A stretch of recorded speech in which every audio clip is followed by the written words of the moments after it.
garde des Sceaux, Monsieur le Président de la section des comptes de la Cour suprême du Mali,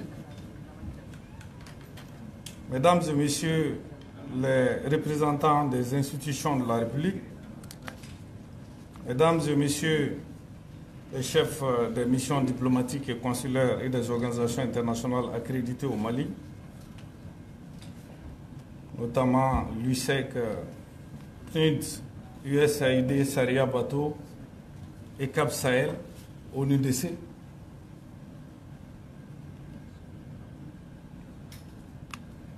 Monsieur le gouverneur du district de Bamako, Monsieur le vérificateur général, Monsieur le contrôleur général des services publics, Monsieur le président de la CASCA, Monsieur le président de la CNDH, Mesdames et Messieurs les chefs de juridiction et de parquet, Monsieur le procureur général, notamment de la Cour d'appel de Bamako, Monsieur le procureur de la République près du pôle national économique et financier, Monsieur le procureur de la République du pôle judiciaire spécialisé de lutte contre le terrorisme et la criminalité transnationale organisée, Monsieur le procureur de la République de lutte contre la cybercriminalité, Mesdames et Messieurs les représentants des ordres professionnels, notamment Monsieur le Président de l'Ordre des huissiers du Mali, Monsieur le Président de l'Ordre des experts judiciaires, Mesdames et Messieurs, Monsieur le Président du Conseil national de la société civile, Mesdames et Messieurs les représentants des départements ministériels, Mesdames et Messieurs les membres du cabinet et du secrétariat général du ministère de la Justice et des Droits de l'Homme, Mesdames et Messieurs les directeurs des services centraux et assimilés du ministère de la Justice et des Droits de l'Homme, Mesdames et Messieurs les chefs des juridictions d'instance et de parquet de Bamako et de Kati, Mesdames et Messieurs les représentants des ordres professionnels, Mesdames et Messieurs les représentants des organisations syndicales et associatives du secteur de la justice, chers invités, Mesdames et Messieurs, en vos rangs, grades et qualités. L'honneur m'échoit itérativement de prendre la parole aujourd'hui en ma qualité de président de la semaine de lutte contre la corruption.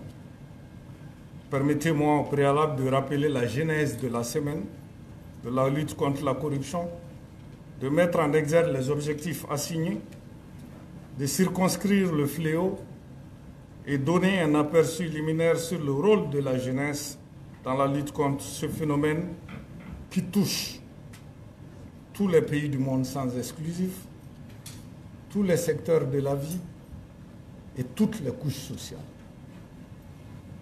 Il importe de rappeler que la semaine de la corruption a été instituée suivant un décret numéro 10-624 PRM du 26 novembre 2010 et qu'elle est destinée au terme de ce décret à informer l'opinion publique sur les actions entreprises dans le cadre de la lutte contre la corruption et la délinquance économique et financière en République du Mali et de contribuer par la sensibilisation sur les phénomènes en vue de restaurer un climat de confiance entre les pouvoirs publics et les citoyens. Monsieur le ministre, je voudrais au nom de la commission d'organisation vous remercier et saluer votre leadership remarquable qui nous a permis d'agréger cette année l'ensemble des activités de cette semaine. Il convient de signaler que les activités de la semaine de lutte contre la corruption antérieurement se présentaient, pour emprunter l'expression d'un sage africain Kebabaye, sous forme d'habits d'arlequin, faits de pièces et de morceaux. Entre cette diversité d'activités et d'intervenants, aucune lisibilité n'était perceptible. Votre louable initiative a permis de mettre fin à ces actions singletons pour disposer cette année d'un agenda national où l'activité de chaque structure a été judicieusement répertoriée. C'est ainsi que le 13 novembre 2024, sur vos instructions, une réunion d'information et de cadrage s'est tenue au département de la justice. Cette rencontre a enregistré la participation des départements ministériels, des institutions, des autorités administratives indépendantes, des chefs de services centraux, du patronat, des fêtières, des organisations de la société civile, des partenaires techniques et financiers. Elle a servi de cadre pour informer les acteurs sur la thématique centrale retenue au niveau mondial, à savoir s'unir avec la jeunesse contre la corruption, former l'intégrité de demain. À la suite, il a été demandé aux participants, lors de cette rencontre, de communiquer les activités de leurs structures respectives dans le cadre de la semaine de la lutte contre la corruption. Ainsi, les activités proposées par les différentes structures ont été répertoriées dans un agenda national, ci-après encadré par le ministre de la Justice et des Droits de l'Homme, garde des Sceaux. Mesdames et messieurs, la thématique principale de cette année s'intitule « S'unir avec la jeunesse contre la corruption, former l'intégrité de demain », comme déjà rappelé. Circonscrivant ce sujet et participant sommairement à ce thème, on peut rappeler que certains auteurs estiment que la corruption peut être définie comme difficilement une des propriétés de la corruption est d'être difficile d'abord à définir, car le mot est entaché des images d'une décomposition physique proche de la corrosion, d'une altération de toute chose à partir d'un état original de pureté et d'une détérioration morale qui caractérise le dépravé. Certains dictionnaires diront que comme le phénomène peut être circonscrit comme une altération d'une substance par putréfaction, mais aussi comme des moyens employés pour circonvenir quelqu'un, le détourner de son devoir. Le statut de la fonction publique le rappelle également en interdisant aux fonctionnaires de solliciter ou de recevoir, directement ou indirectement, par personne interposée, même en dehors de ses fonctions ou en raison de celles-ci, des dons, des gratifications ou avantages quelconques. L'article 85 de la Constitution, de la nouvelle Constitution, promulguée le 22 juillet 2023, prescrit que les agents de l'administration doivent adopter un comportement respectueux des règles d'éthique et de déontologie, en particulier d'intégrité et de probité morale. Il importe de relever également que la dérégularisation des économies, l'accroissement des moyens de communication, de transport et d'échange, l'amenuisement du contrôle de l'État sur les flux des marchandises, des services et des finances sont à l'origine de nouvelles vulnérabilités et laissent le champ libre au développement de nouvelles formes de corruption et de criminalité. Comme le rappelait Abdoulaye Biochan, dans tous les cas, quelle que soit la forme du fléau, petite ou grande, morale ou matérielle, systématique ou non, de survie ou de profit, l'important c'est de démontrer les conséquences de la corruption. Elles sont désastreuses sur le développement économique, social, politique, en raison de la destruction et du gaspillage des ressources nationales, d'une part, et d'autre part, du détournement de la valeur des secteurs productifs vers la consommation. La corruption est donc un fléau moral, social, économique et politique. Le rôle de la jeunesse est donc d'importance dans l'introduction de ce qu'on peut appeler un système de contrôle populaire et citoyen des agents publics et privés, puisque la corruption, qui existe aussi bien dans le secteur public que dans le secteur privé, est également proscrite par les textes. Nous pourrons dire que la corruption doit être combattue avec rigueur et célérité dans tous les secteurs par la jeunesse. Parce que la corruption, dira d'autres, est l'ennemi de la vérité et la complice du mensonge. Ne dit-on pas également que la jeunesse est l'avenir de la nation et le devenir du monde? Mais il faut s'empresser de relever qu'il ne s'agit pas de toute jeunesse. Celle qui est concernée est la jeunesse bien formée, bien éduquée, refutant la corruption et les déviances sociétales et imbue des valeurs de probité, d'honneur, d'honnêteté, de don de soi et de sens élevé du travail bien fait.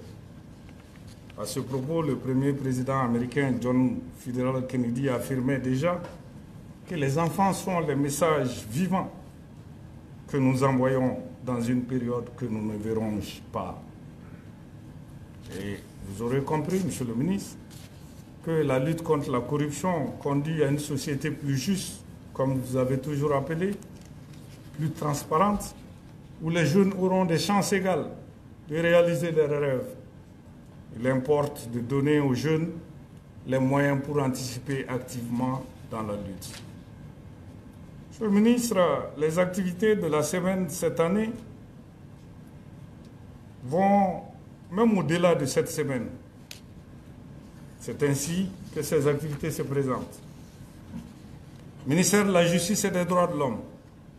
Message à la nation du ministre de la Justice et des Droits de l'Homme, garde des Sceaux, à la veille du 9 décembre 2024, comme toutes les semaines de la lutte contre la corruption. Bureau du vérificateur général. Session de dissémination du rapport 2023 du vérificateur général au siège du Conseil national de la société civile.